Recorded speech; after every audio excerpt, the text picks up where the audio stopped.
colitis, gastritis, duodenitis, y los síntomas podrían superponerse o confundirse.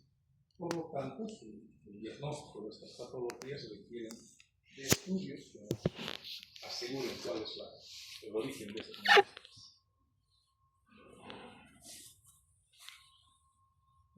Estábamos adelantando ya la esofagitis por reflujo, en este caso la enfermedad por el reflujo gastroesofágico. Hace rato habíamos adelantado algo de que mucha gente tiene episodios de reflujo sin ser patológico. La diferencia es que en la enfermedad por reflujo gastroesofágico sí hay un cuadro inflamatorio, subiese, ¿no? Hay un cambio en la celularidad, hay un infiltrado inflamatorio que nos sugiere la posibilidad de que esta mucosa, este epitelio, ha estado sometido a algún agente agresor, como se hace en todo. La sintomatología pues, se caracteriza por episodios de regurgitación, la sensación de que la comida o el contenido gástrico se sube, la pirosis, que es una sensación urente, de quemazón o de ardor epigástrico retroesternal. Si este proceso continúa, seguramente podemos tener dolor al deglutir, la odinofagia, cuando la esofagitis ya es más avanzada, y en los casos más avanzados probablemente disfagia, cuando ya se producen fenómenos cicatriciales.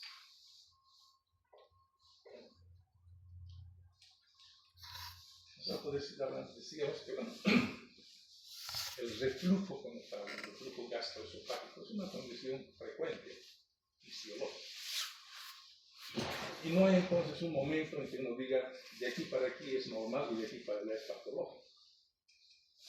Habría que hacer una endoscopía, una biopsia y determinar si existe un proceso inflamatorio. 7% aproximadamente de la población general puede tener episodios de pirosis, sensación urente. Esto va progresando en pacientes mayores o con más frecuencia en pacientes embarazadas debido al aumento de volumen en el abdomen, aumento de la presión intraabdominal, que le vence la resistencia del esfínter esofágico inferior y se producen episodios de reflujo. La esofagitis, entonces, sí hay proceso patológico en el que hay un cuadro inflamatorio. Se calcula 3 a 4% de la población general podría eventualmente sufrir de esofagitis. Pero ¿y cuál es el problema de la esofagitis? ¿Qué le va a pasar al paciente aparte de las molestias que podrían eventualmente ser severas?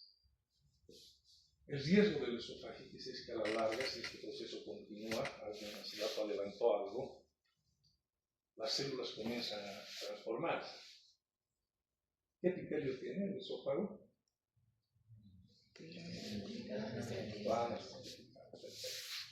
¿Y el estómago?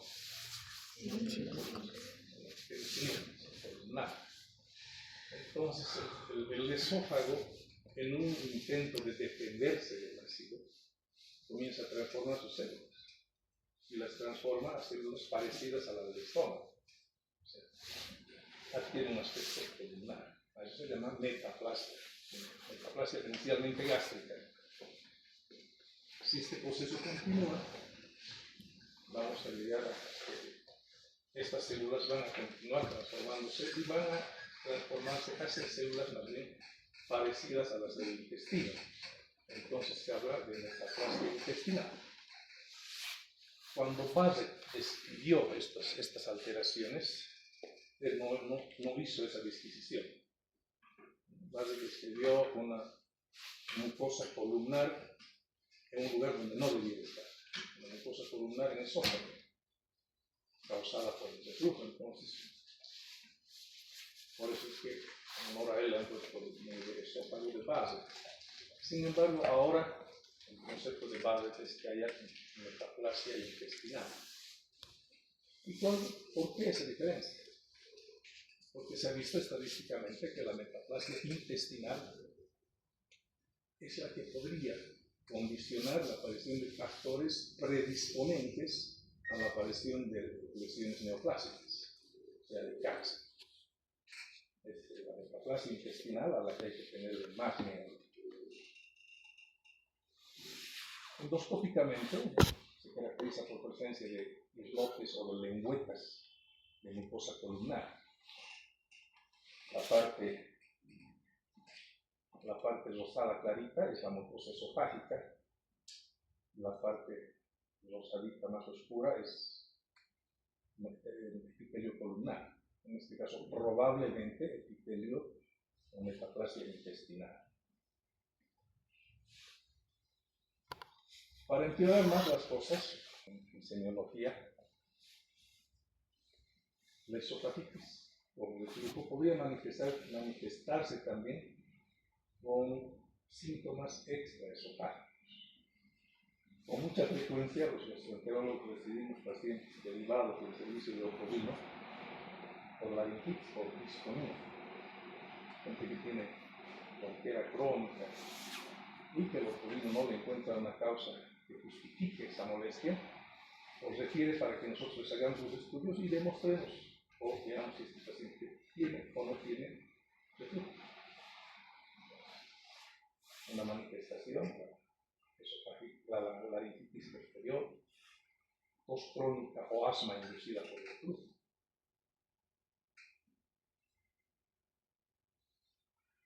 Y para empeorar aún más las cosas,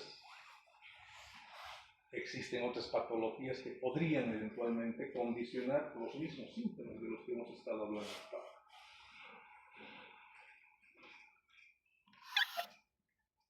Esta diapositiva nos muestra unos conglomerados de material blanquecino adherido a la pared de la mucosa esofágica. Esta es una colonización por cándida, ¿no? Una micosis esofágica, candidiasis o candidiasis esofágica, que da característicamente intenso dolor. Los pacientes que tienen esto, más que de firosis, se quejan de dolor, disfagia. Otra patología que podría también confundirse es el herpes. Estas son lesiones vesiculosas propias de la erupción herpetiforme. Y peor, en este caso tenemos aquí un área de una transformación, ya una lesión un poco más profunda, con deformidad ya de los bordes. Esto probablemente se trate de un carcinoma, un cáncer de esófago. Y todos estos podrían dar síntomas exactamente iguales. Entonces necesitan un plan de estudios para evaluar los que tenemos a disposición: la endoscopía, la mamografía, el test de Bernstein. Han hecho en su clase de esófago. Era un test que consistía en instilar una solución ácida mediante una sondita directamente al esófago. Y si el paciente tenía los síntomas por los que ha ido a la consulta, infería que podía tratarse de una hepatitis de tipo ácido. Ya no se hace, ya pasado listo. Los estudios que actualmente más bien se hacen con más frecuencia para tener certeza del diagnóstico es la pH-metría y la manometría esofágicas. Entonces, la endoscopía, aquí vemos varias diapositivas con diferentes imágenes que nos muestran inicialmente una mucosa congestiva, eritematosa, que está considerada como esofagitis grado A. Hay una clasificación de Los Ángeles que han clasificado las esofagitis de la A a la B. Aquí ya vemos erosiones longitudinales, aún no confluentes. Hay todavía espacios de mucosa libre de lesión. Aquí el problema ya parece mayor, aquí ya son erosiones, pero además confluentes, toda la circunferencia está prácticamente dañada. Por último, la consecuencia de todo esto, la inflamación, el proceso de cicatrización, proceso fibrótico, va a condicionar una retracción cicatricial de la zona, causando una estenosis. En este caso tenemos una estenosis severa. Este puntito es la luz esofágica. Entonces, Si consideran en un paciente esto no le permite comer prácticamente nada. Este es un estudio radiológico. Primero, un esófago normal, de calibre normal, de contornos regulares y con un pasaje normal. Esta diapositiva nos muestra una zona más bien ya estenótica, una zona bastante larga, una disminución del calibre esofágico con un retardo del vaciamiento esofágico y además la presencia de pliegues gástricos por encima del diafragma. Esto nos está hablando de una hernia hiatal por deslizamiento, parte del estómago se ha subido por encima del diafragma. Esta condición hace que se pierdan los mecanismos antirreflujo, entonces permite que el ácido regrese fácilmente hacia el esófago, refluya, causando fenómeno inflamatorio y posteriormente fenómenos retráctiles, cicatrización, y produciendo áreas estenóticas. Aquí vemos un área estenótica bien localizada, anular, y una porción de estómago migrado, un estómago desplazado, deslizado hacia el tórax. Una hernia hiatal por deslizamiento con una estenosis esofágica severa. La manometría esofágica consiste en la aplicación de un